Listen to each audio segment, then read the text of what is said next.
Hi, everyone. Thank you so much for joining us. I'm so excited. We've seen some conversation in the chat while we were waiting to go live. So thank you for being here. My name is Claire LeBeau. I'm the Chief Advancement Officer for NASEF. NASEF is the Network of Academic and Scholastic Esports Federations, which is a mouthful, and that's why we call it NASEF. And we are here to talk about Farmcraft. Sorry, my voice. Oh my goodness. Okay. I'm going to mute and clear my throat. And It's all why the don't we excitement do building up. That's right? Yeah, That's exactly. yeah. You're just Oh too my excited, goodness. Claire. All right. So You're we'll do on a stage. quick round robin of intros. Gerald, go for it.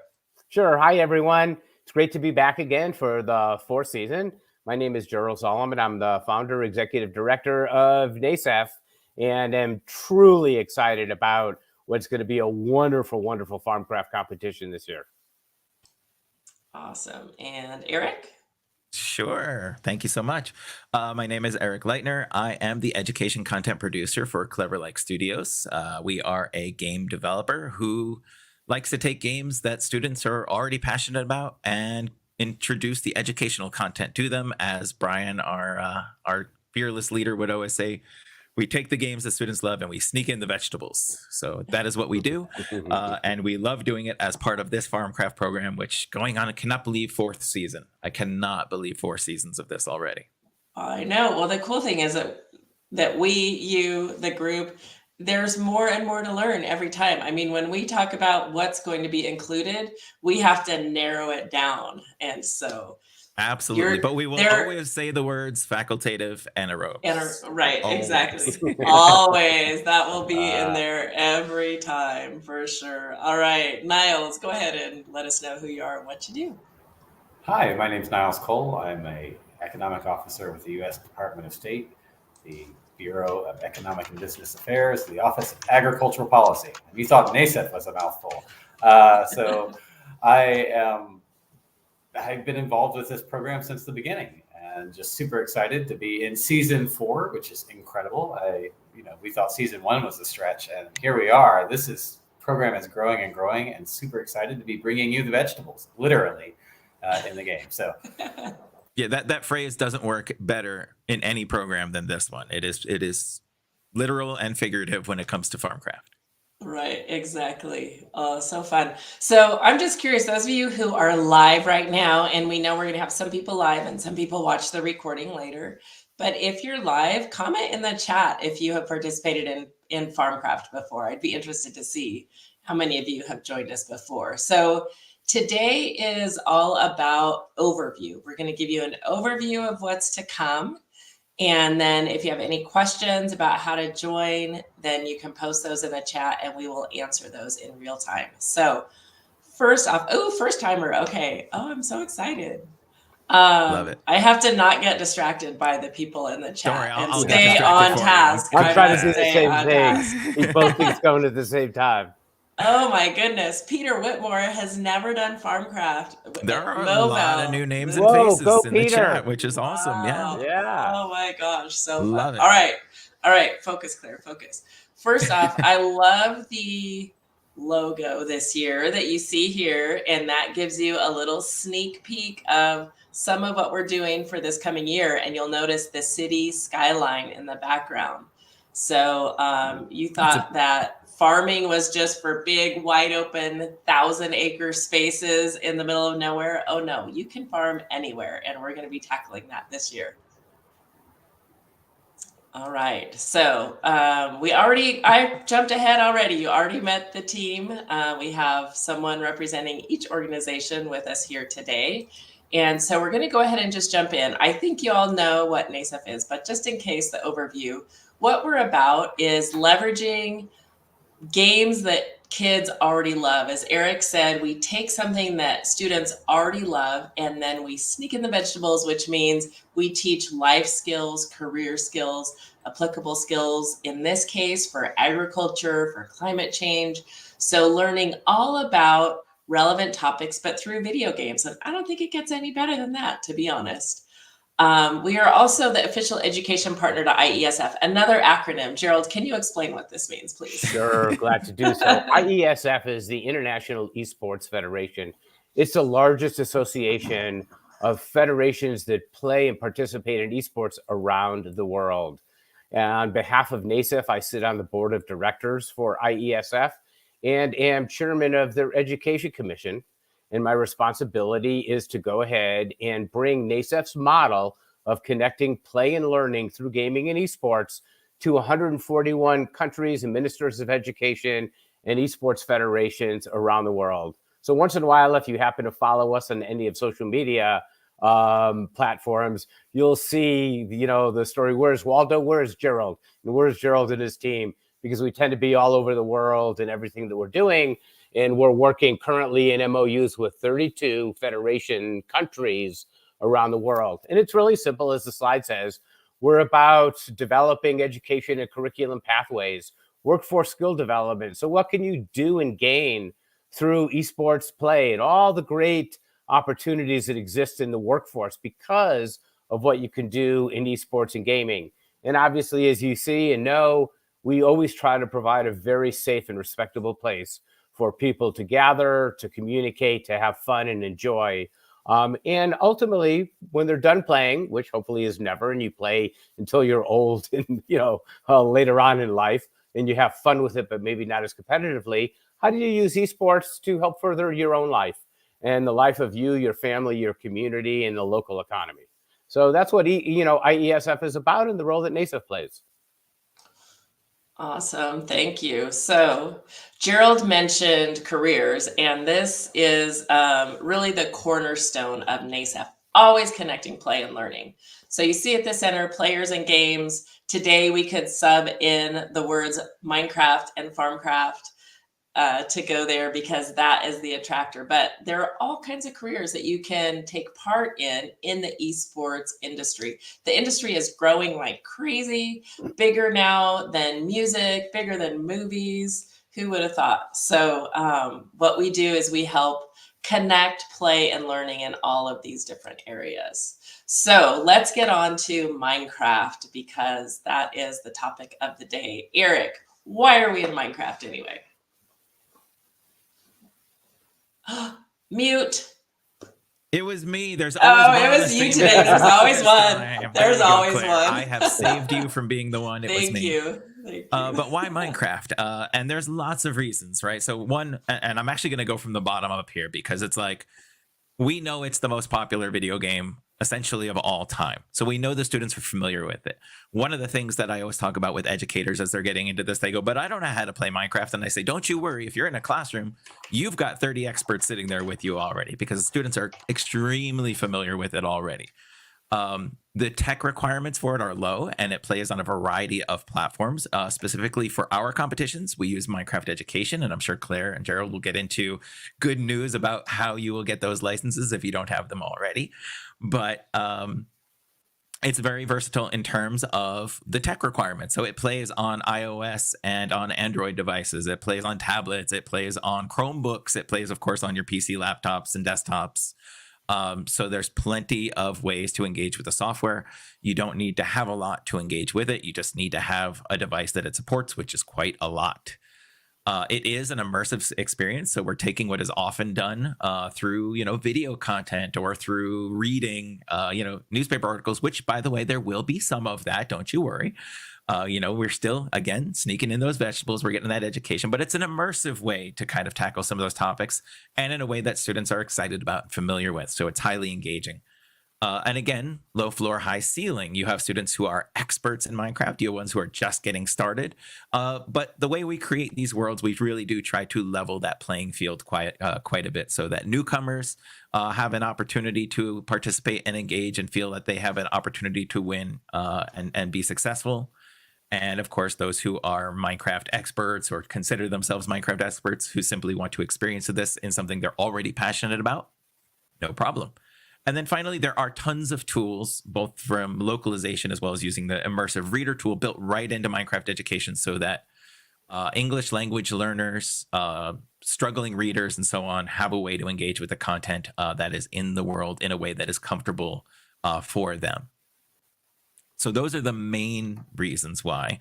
The additional reasons why, of course, are it gives us an opportunity to go back to those career fields. Someone mentioned in the chat, I saw that they were very interested in game design.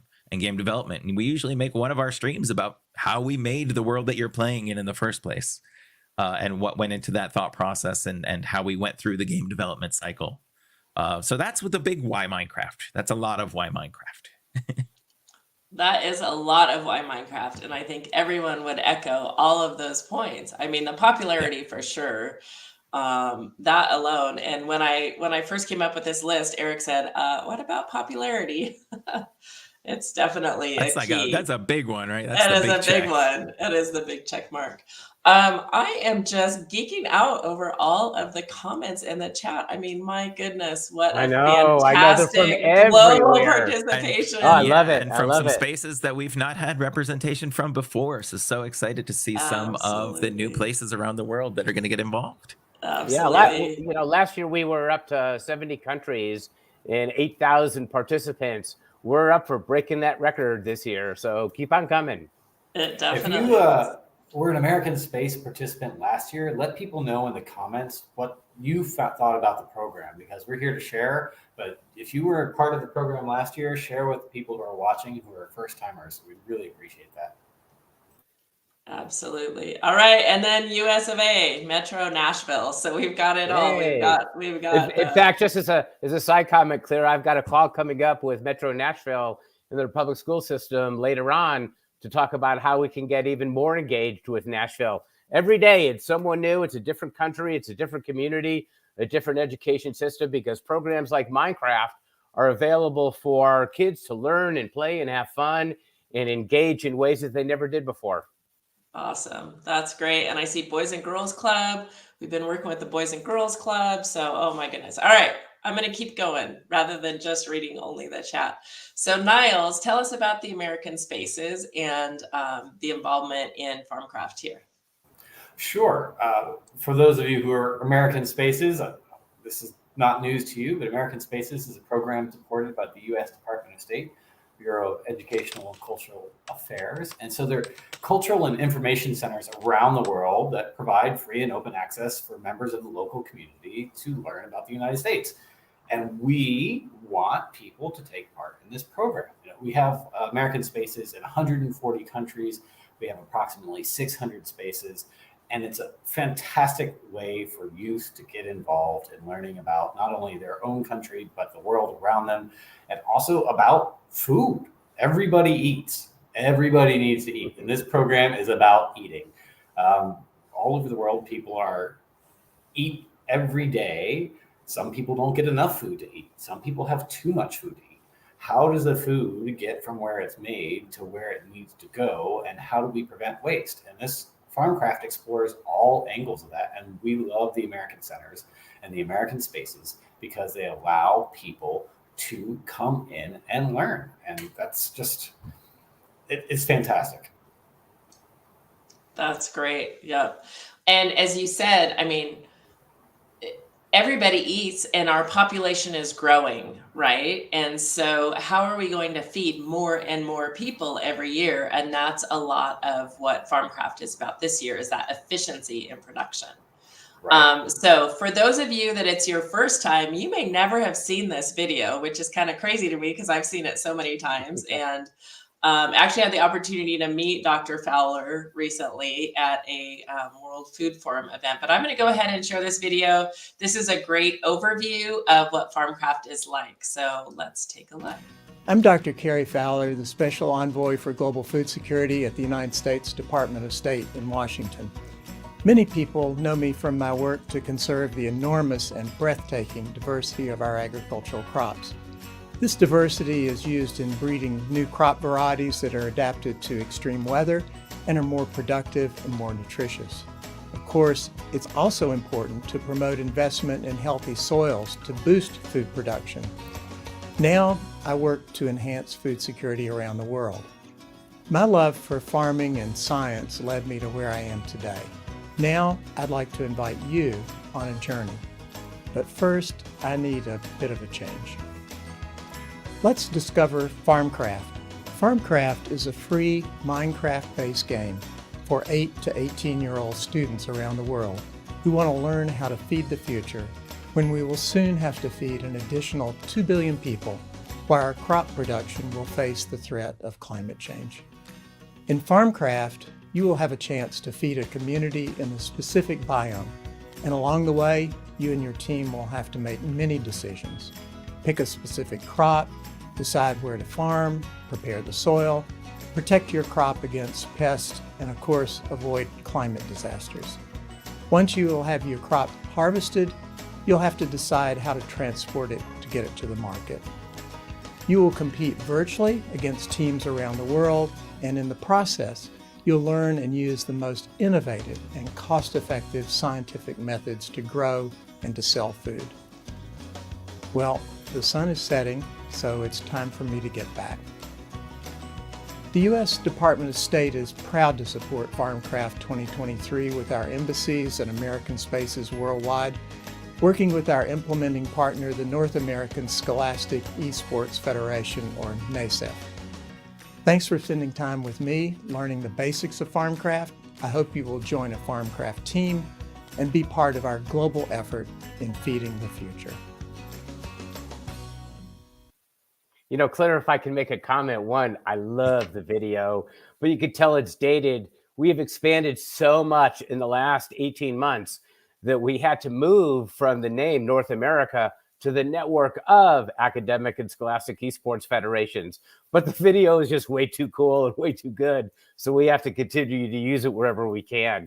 But it's just interesting how, you know, everything evolves and grows. And if I could make one other comment that you said in the beginning, where you said, look at the logo that we're using this year, there are some surprises in that about how we're expanding and the opportunities, whether you're in a rural community, an urban community, wherever you may be, there's an opportunity for you to participate and play in a way that's culturally sensitive to your own environment and community.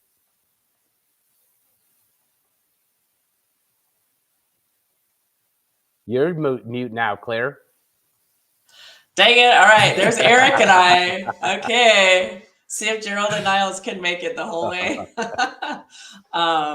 So we've given some hints about this year, but Farmcraft 2024 will be focused on digital technology and how we can leverage that to increase agricultural productivity. So this year we're saying, how do you grow more with less? So through Farmcraft, through Minecraft, and our challenges, participants will learn about new technologies and approaches that farmers are using. And we're having so much fun researching this and learning about this and going out. I know that the Clever Like team is going out and doing field trips to different companies to learn exactly how they do it. So for those of you that are educators, please know how seriously we take this, how accurate the information is. It may be a game and it may be fun, but also it's accurate as to what is happening right now in the agricultural space. So we're gonna look at how do you increase how much you grow, how do you improve the growing processes, and as we say, what are your options for where to grow it? Because it's not always just in a giant farm, although that's part of it for sure.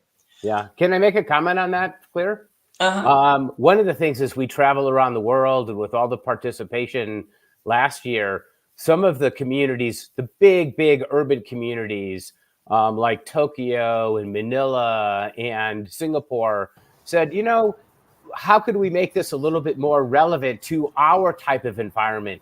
And that's what you're seeing in some of the additions that Clever Like was so good at adding in this year. So there'll be some of this kind of vertical and urban farming opportunities for people who live in those kinds of urban environments. Yeah, one of the funny things, well, I shouldn't say funny, but the fact is about half of the world's population, more than half, 57% of the world's population currently lives in an urban environment. And by 2050, the estimates are it's going to be 65% or more. In addition, another 2 billion people, 10 billion people total are going to need to be fed by 2050. And we, as a planet, need to increase our agricultural productivity without increasing the amount of agricultural land and cultivation in order to be able to meet those needs. So that's a big challenge, right? So how do we, as a planet, come together, use whatever technology is available to us to meet the demand without increasing the stress on our environment? Right, exactly. And so I think most of you that are attending this stream know how to join, but just in case, I have the URL here for you. It's nasef.org/farmcraft. So we definitely, the points that Niles just made, it's so important, and what a great way to be teaching students about all of these factors. So educator support. Make sure that you notice the word free on here. I try to say it as many times as possible. I think this is the first time I'm saying it in this stream. Free, free, free, free, free. It is free to join. The support that we offer is free. If you do not have Minecraft Education Edition, we supply it for your students. So it's right in the sign up process. It's very simple. You put in the adult sponsor's name, and then you put in how many students are participating and how many students will need Minecraft Education Edition. And then Carolyn is on it, and she gets those licenses right over to you. So Eric, you're the expert here on the educator support. You want to talk about what you provide for everybody to implement this? Absolutely. So first things and most foremost is as an overview of sort of what the season looks like, we start with preseason challenges. The preseason challenges take place in worlds that the students are generating. So we do not provide worlds. We allow them to explore and get a familiarity. And we walk through these because we do live streams as well. And we record all of those live streams, so they're always accessible. But for the preseasons, it's really about creating those challenges to allow the students to do the work. And we create lesson plans that guide you through that. Those lesson plans include resources that you can share with your students, articles that are, valuable and worth reading, where to find that information, and the tasks that we're looking for them to do, and how, of course, to submit those tasks to back to NASEF using the portal that we're doing so that they can be judged. We can share them. We can share out what the students are creating and where their mindsets are, of course, because that is a huge part of what it is we want to hear. We want to elevate student voice. So very much so, a lot of those preseason challenges and the lesson plans that go with them are about the students creating based on their own research, their own ideas, and maybe even their own misconceptions, which is perfectly okay because there's a learning process to go on throughout this. And it tells us, hey, maybe that's something we want to talk about because, even as adults, we have misconceptions about what, farming is all about because we tend to think of it as like, oh, the food is just at the supermarket. That's how it just shows up there. It's fine. So, we address those things and we love to tackle and address and talk about those misconceptions that even we have. When we bring the experts on, we learn so much as well. So that's another thing, of course, that's provided is we've got live streams that include bringing in farming experts and science experts that are working in those fields, as well as, of course, providing all of the resources that you would need to participate as an educator. And I really think also, Eric, go ahead. We're bringing in, I think, some of the students, if I recall correctly, who participated last year. So you'll hear from others who have gone through this over the last 3 years and hear a little bit about what excited them, some of the challenges they had. So it'll be an opportunity to explore and communicate with lots of different folks from different perspectives. Absolutely. And one more thing I do want to talk about on the educator side is, we get a lot of educators, again, and I mentioned this earlier, but we've had so many people join since the beginning of the stream where they say, I don't know how to play Minecraft. I'm not a gamer. I have no idea what I'm doing. Our goal is to put you in the role of facilitator, not expert, and to give you all the resources you need, provide all the instruction, provide all of the video content, the lesson plans and everything, so that you can act as facilitator and simply make this opportunity available to your students. There are some questions in the chat. Hopefully we'll get to those. I don't know if we're addressing them as we go, if we're saving some of them for the end, but there were some questions about the age ranges and we'll talk about that. There were some questions about, can we use our own licenses if we already have them? We will get to that, but the answer is yes. The short answer, you don't need ours. But yeah, we're providing a lot. And I like there's a comment in the chat. Yeah, let the kids teach you. Yeah, that's a big focus of what we do. Oh, yeah. Right. Exactly. And I was going to say, depending on what platform you're watching this, you will see different versions of the chat. So we are streaming to Facebook and to YouTube. And so depending on where those comments are posted, then if you're on Facebook, we've got a lot of chat happening on YouTube. And so you might be saying, why what are these answers to? But yes, essentially we're answering in the chat, but I think it is important, Eric, to underscore the two that you just did. One is the age ranges. Farmcraft is designed for ages 8 to 18. We do have a broad category, and so you can have a team that crosses different age groups, but it's designed for ages 8 to 18. And we are happy to provide Minecraft Education Edition licenses. But if you already have them at your school or your American Corner or wherever you are, then use what you've got, and that will leave the licenses for others who would like to use them. So yes. All right, let's keep going here.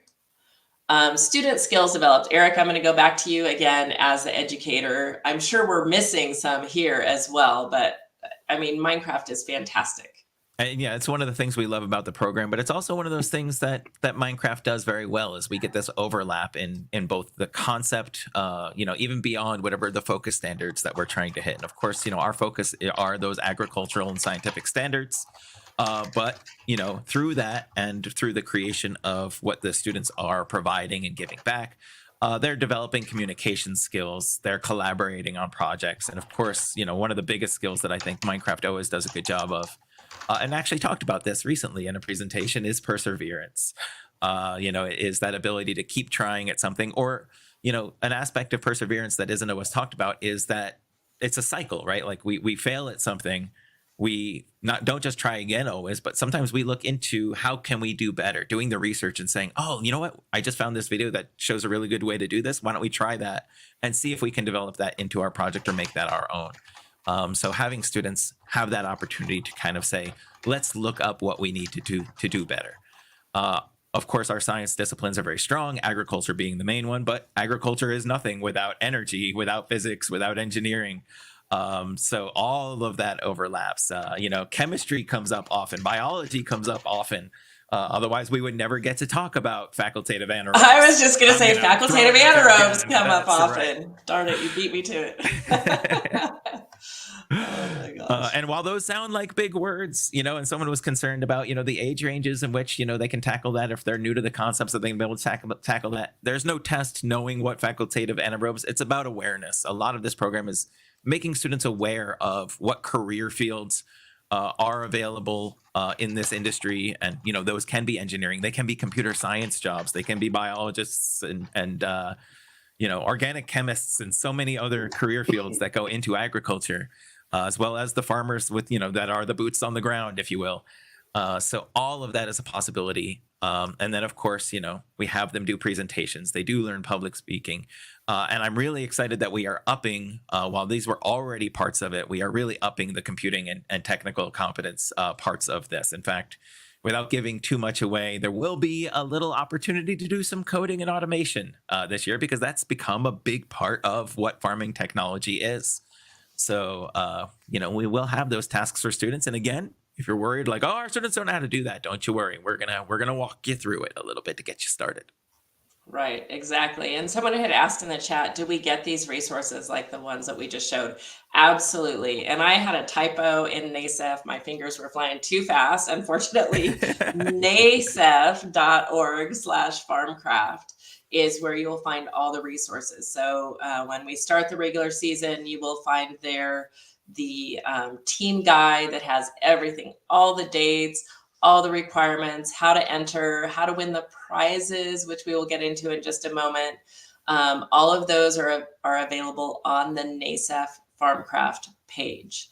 And even to clarify, one of the questions asked, do we know what the dates would be for the science and farming experts to present?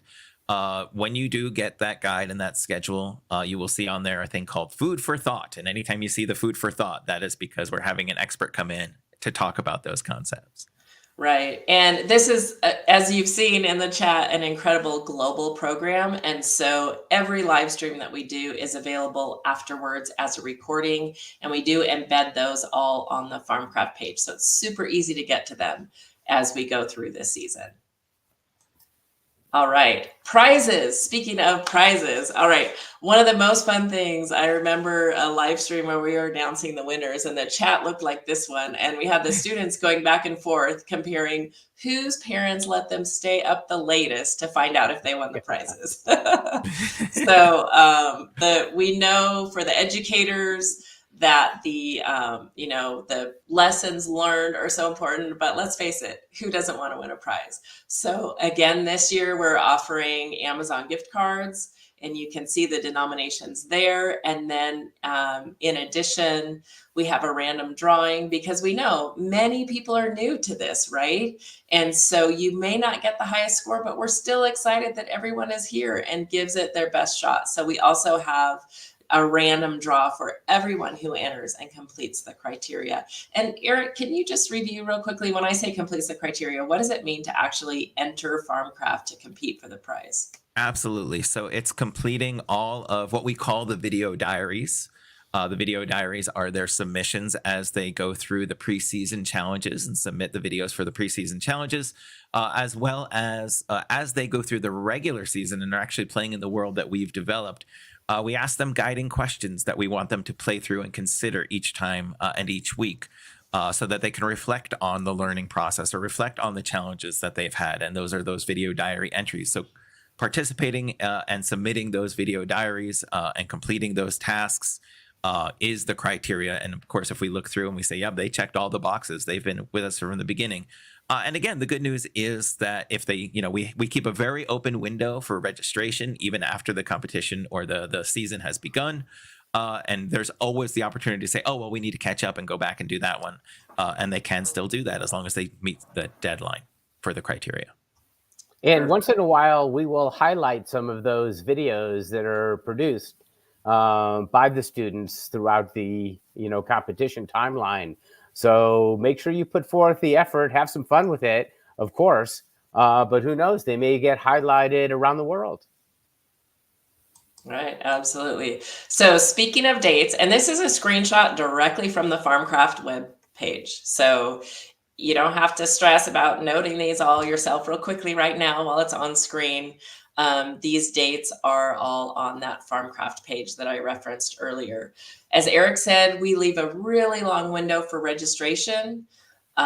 We want you to jump on it, obviously, but we know that as we go through the season, as you all are talking to your colleagues and your friends, other people will want to join. So you can see that we start the live streams, we start the preseason challenges, but we do leave that registration open for quite a while so that you all have an opportunity to join.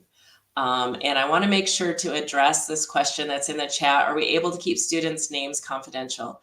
Absolutely. It's very important to us as well. So what we ask for in registration is the name of the adult sponsor, and then tell us how many students are competing. And that's all we need to know from you. We do not gather individual student information. All right. So Gerald mentioned that we have students submit videos and we highlight those. So I'm going to go ahead and try. I don't have this video embedded, so hopefully it plays really well. But let's give it a shot and we'll let you see exactly what we're talking about when we say students playing. What I liked most about Farmcraft was that I could make new friends.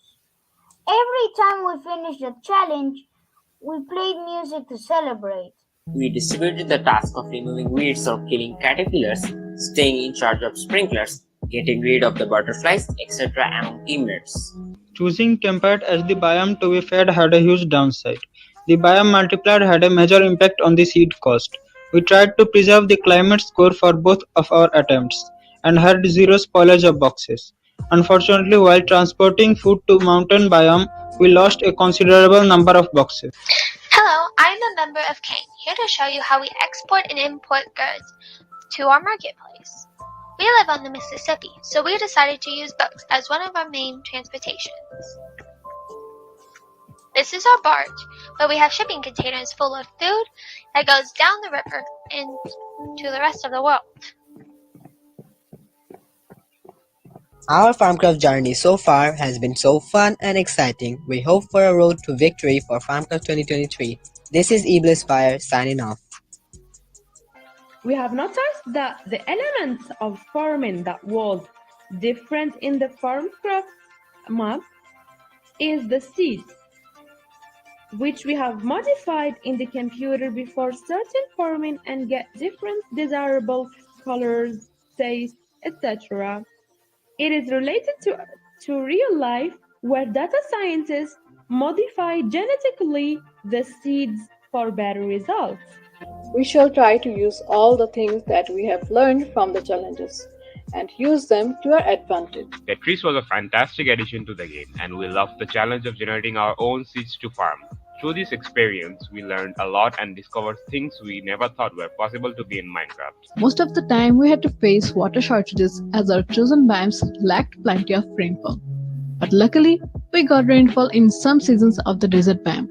Despite all these limitations, we believe that we achieved the perfect climate score. I will use experience to teach people about farming. I will remember this experience. I will also remember that if we take care of the world we live in, we all will be happier.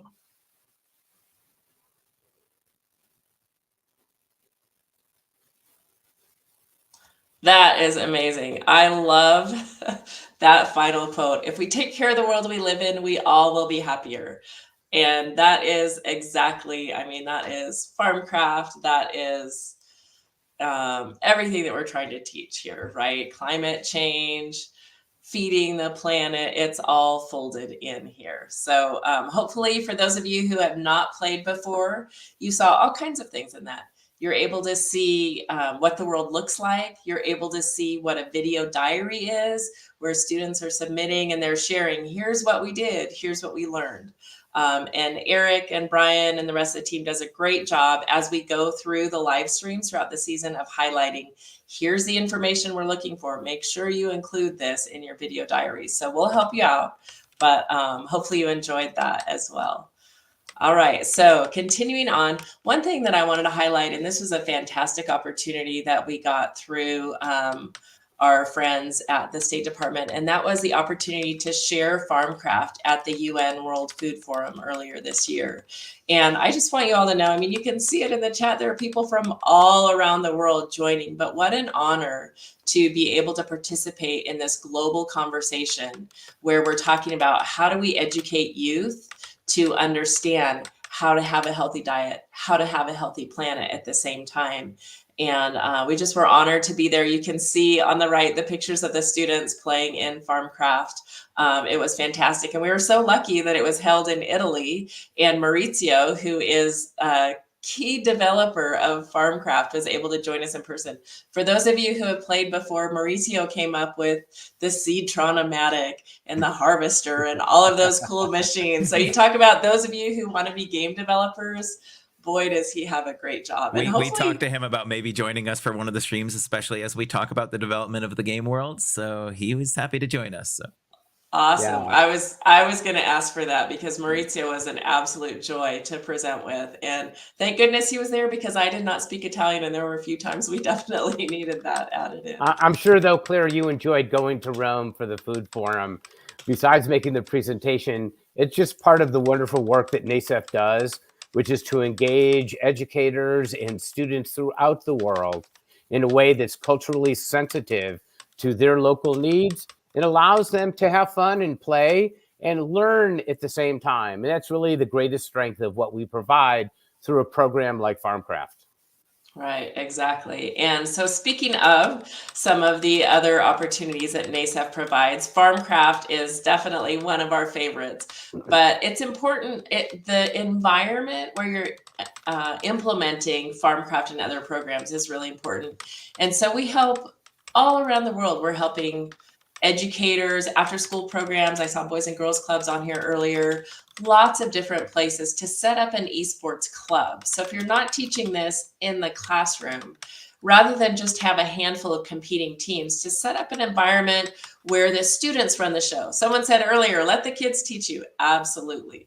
So we want to set up a club where the students are doing as much as possible to run the events, run tournaments, bring in new members. We have all kinds of challenges going on. We have Beyond the Game challenges in Unreal Engine, in Venture Valley, where they're learning about entrepreneurship. We have video creation challenges going on, where we're looking for students to document why we play esports, how do we practice. Those are all different opportunities that are offered by NASEF, again, for free, and again, with prizes attached. So we've got both sides of that.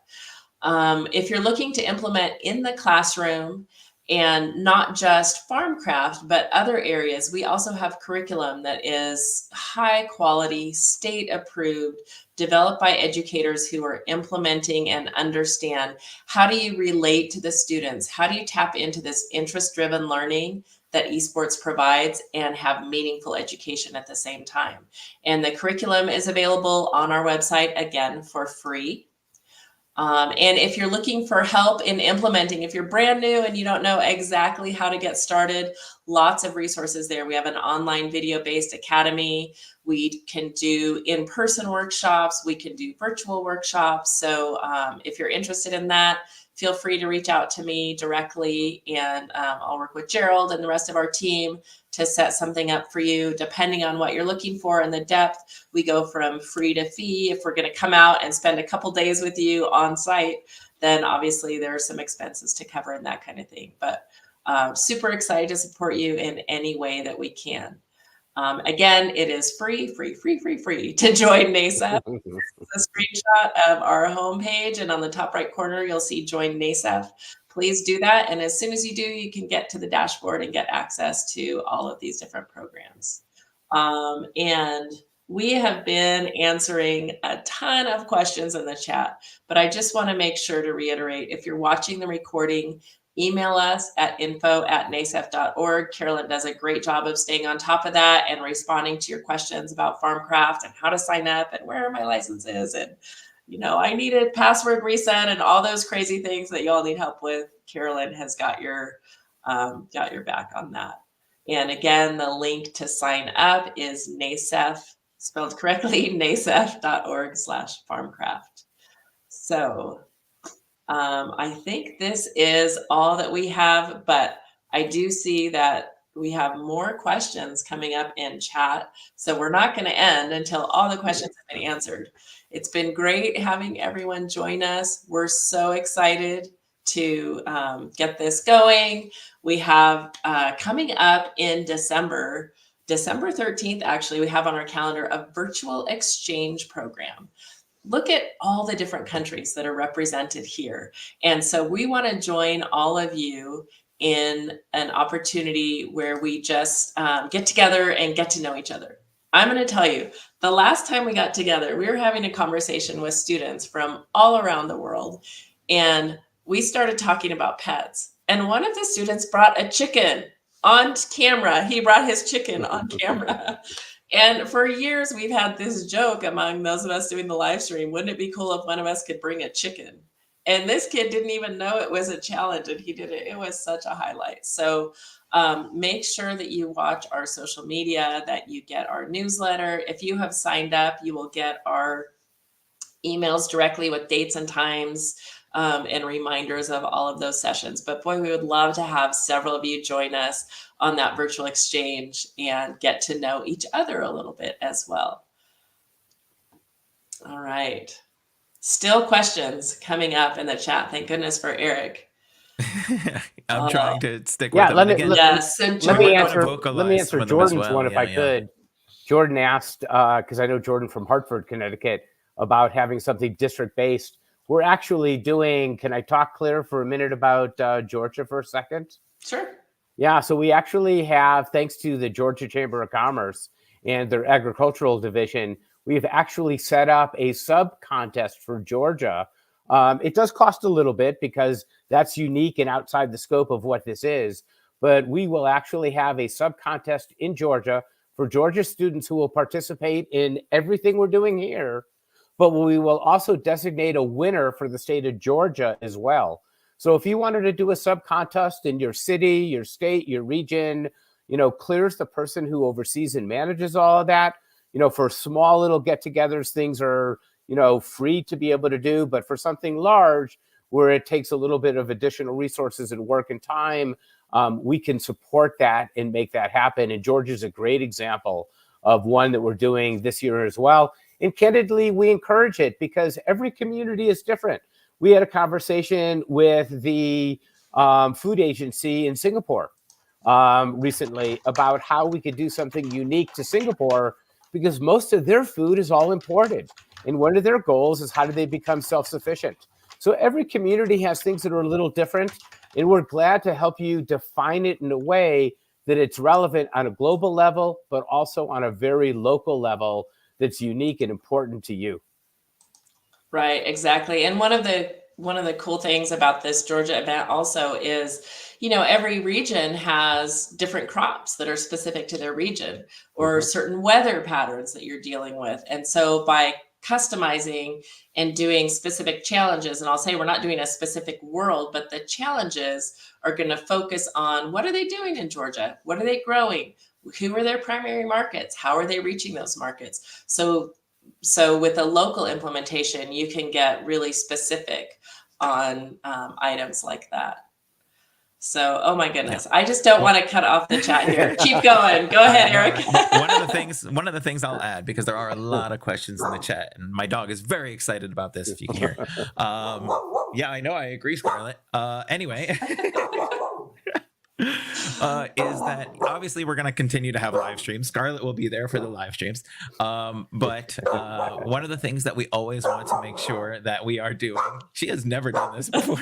I have never heard your dog before, ever. But is that we're going to have ongoing live streams where all of those questions will continue to be answered. And one of our very first live streams is that kickoff, and we dig deep into the team guide. So all those questions you have about forming teams, about getting those individuals kind of set up in your classroom, how many teams can one adult sponsor, all of those will be answered, even though we've tried to address them kind of simply here. We're going to go into greater detail about all of those things as we progress into the season. Yeah, let me add, if I can, there's a question about the use of libraries. Interestingly enough, NASAF has a significant presence in Boys and Girls Clubs, YMCAs, and libraries. And you could use this recording that will be available on the website shortly. And you can also ping us at info@nasaf.org with specific questions that you may have. You'll have the PowerPoint, obviously, because it's part of this recording, and you can use it. And then follow up, please, if you do have questions. Jay Bostic, I don't know your first name, my apologies. Glad to be able to support you. And who's the gentleman from Iowa, the librarian? Tyler Hahn. Tyler Hahn. Yeah. Yes. He runs a library fantastic. in Iowa, and he does all of this.